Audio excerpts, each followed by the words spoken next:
Welcome to Blizzard Fire. We hope this video helps fire up your solution.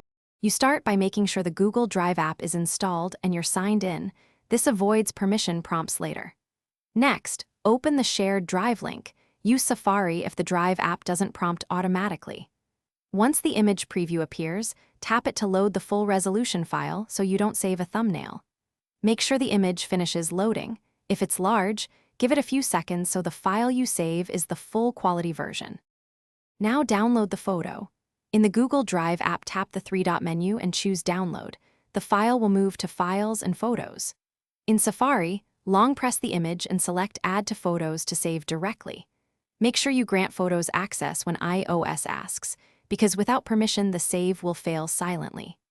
Once done, check the Files app in Downloads or the Photos library to confirm the image appears and retains expected resolution and metadata. Finish by opening Photos and confirming the saved image and its resolution. Zoom to check quality. If the image didn't save, try the alternate route. Use the Drive app if you use Safari first or vice versa, because some links behave differently. If prompts blocked saving, go to Settings, select Drive or Safari and grant Photos access. Choose Read and Write. Finally, clear cache or sign out and back in if permissions still misbehave, then repeat the download. Thanks for watching. If you found this helpful, don't forget to like and subscribe.